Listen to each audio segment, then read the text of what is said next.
Well, it's quite simple. A footballer's life is dictated by the letter M. Money, manager. Either you're not getting paid enough money, you're not seeing eye to eye with the manager. And at the time, Tony Bucket and I weren't seeing eye to eye. I was 28, didn't have any children there, so looking to move on. Man United came in, turned them down. Brian Clough came in, turned them down because I'd had all the publicity leading up to the time Pelé had retired. There was a television program on a Saturday lunchtime, and it showed highlights of what was happening in America. And it was booming, Franz Beckenbauer, Carlos Alberto, Giorgio Chinaglia, famous Italian centre forward, real big stars. They were packed out some of the stadiums. And I just felt it was an opportunity for me to experience something else.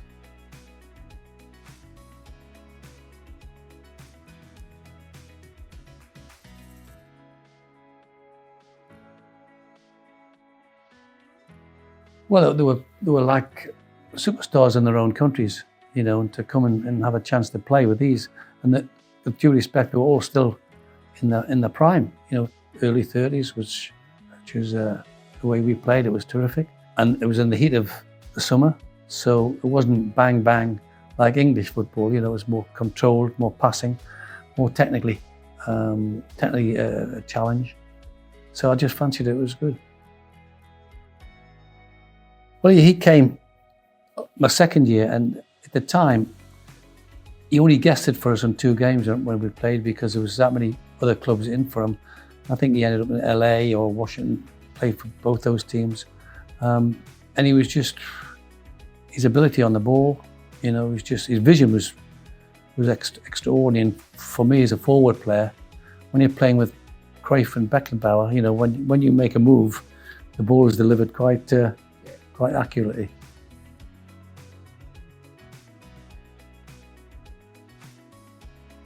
Well, I'll tell you the one thing about Franz, 2 things. First of all, he was a hell of a trainer. His commitment in training, and he wanted to be a winner. He really was. If you make the wrong pass or didn't give him when he asked for it, he let you know, because your career's 8-10 years long. You want to finish your career and say, well, I won that, and I won that. And that's Franz. He was a winner. Very much similar to Carlos Alberto. To play with 2 World Cup winning captains and World Cup managers as well. And Carlos was just exceptional. Always remember, he liked a bit of a party time, Carlos. And I always said to myself, Carlos, you relax and you sort of lay back like the Brazilians. He says, but when you play, you're focused. And he says, but Dennis, when the whistle blows, that means when the whistle blows, you switch on to the job in hand to win that game. And I thought it was a simple little phrase, but I thought that's why you've been so successful all your career. And Franz was exactly the same. Once you got on that field, you had to win.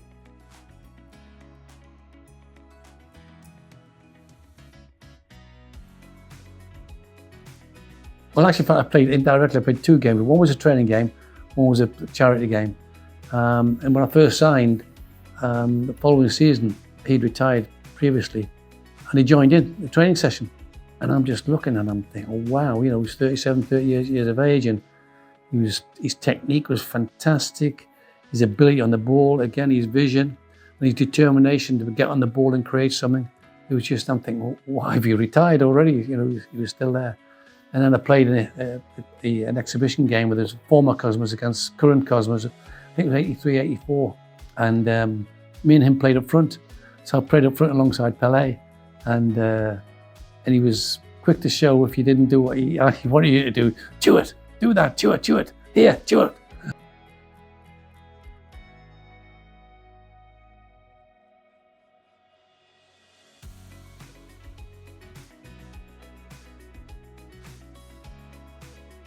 But I think we were fortunate because the soccer ball venue is always sorted out before the season starts. And we were lucky because it was at the Giant Stadium, the stadium we played in. And you go there and you just see 75,000 people in the stadium. It's just an unbelievable atmosphere. And the sun was shining. It was just a terrific occasion.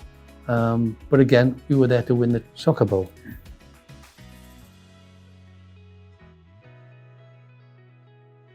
Yeah, well, it was probably the one downside.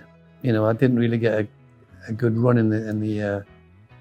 Spent a lot of time on the substitutes bench, you know. But I think it was because we had Kevin Keegan and Mickey Shannon, who were sort of main stars in the England team. They were free runners. I was a bit of a free runner as well, and you had to accept that. You know, Don Revie wanted to play a certain way. Play one front man and two free runners, or two free runners on their own. And I just understood that it didn't suit my style of play, because I'd always played with three up front, one target man, centre forward like Joe Royal or Giorgio Chinaglia in America, and two wide men, me and Peter Barnes at Manchester City, and a guy called Steve Hunter, young, terrific left winger for the Cosmos, English left winger. So I was used to playing that system, and when you step up a grade, which is international football is a step up, you know, you're looking to perform in the position and the way you play your club matches, and I didn't really get that opportunity because the England team was structured differently. It was very well organised, very well organised, and probably you could say a little bit too much organised. You know, you went and you had chicken for pre-match, chicken and chocolate, chicken for the protein, chocolate for the energy. You know, bars of chocolate on your table. A couple of times I was sub, I had a few extra bars of chocolate. You know. But he was very, very, very well organised, and he was always looking after the players, make sure they got good bonuses, and I always met Don when he did the first deal with Admiral, you know, with you guys, and he always looked after us with kit and this and that. You know, it was a revolution, because it was one of the biggest shirt sponsorship deals that England had ever done, if it wasn't even the first one. You know, so it was unique, and Don encouraged that. Sometimes I think his period was sort of. It was probably a bit too early for what the players were used to and understood and could cope with. You know, that's a difference. You have the players 4 days a week. You can integrate what he wants to do, get across them. But when you have an England team, 5 games a season, you know, so it was difficult. You didn't have the group together very often.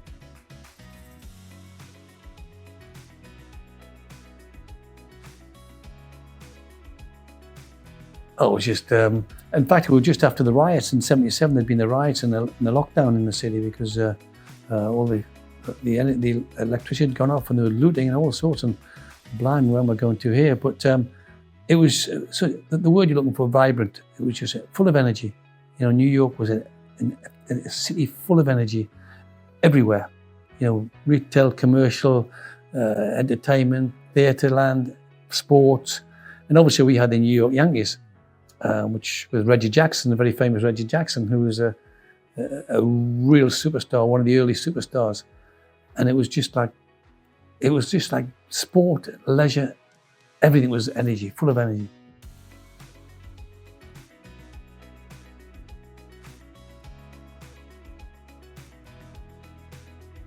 Well, we didn't really, because we were only there 6 months in the season. Our season was 6 months, and with travelling for away games, you know, we weren't in New York in a concentrated way. So that we used to go to restaurants. When we went to restaurants, you know, we used to do one restaurant called the Brasserie on 3rd Avenue, you know, and it was a Swiss French was the MD, and he was just, be my guest, come to my restaurant. So we looked to the restaurant and parked outside and looked at the door. There was a window and a door, and I thought, not sure about this.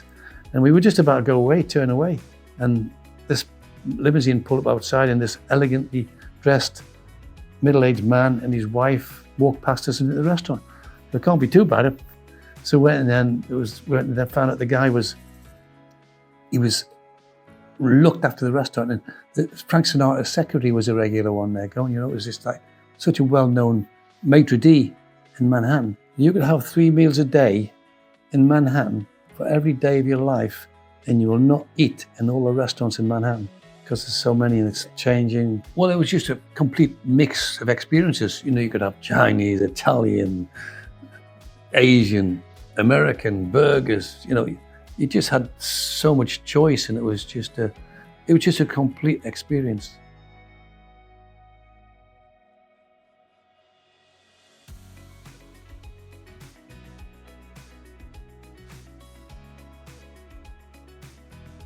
Well, I would obviously say, apart from Franz Beckenbauer, Carlos Alberto, We had Giorgio Chinaglia.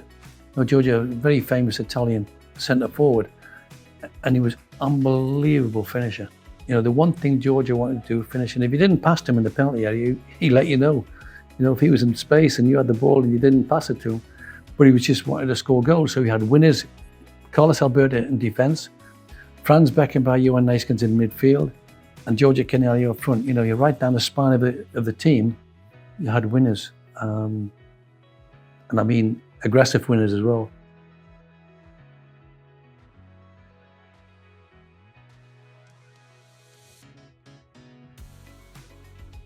Well, it was different there because of a simple reason is it was a summer season. Humidity got high in the summer months, July and August. So you had to adapt, and as I said, certainly the conditions of the turf, AstroTurf, and sometimes we played at baseball venues where they cover the sandy bases with false grass, AstroTurf or something. So you had to play in that. You had to get used to that, and sometimes it was a bit difficult, and because of the humidity, so you had to adapt to the style. And as I say, one or two clubs have brought in some top quality players from around the world, because especially in England, I think Trevor Francis, Charlie George, they went summer season, still played in England, but for the summer season they played there. So there was a sprinkling of stardust across the board, probably not across all the teams, but across enough to make it competitive.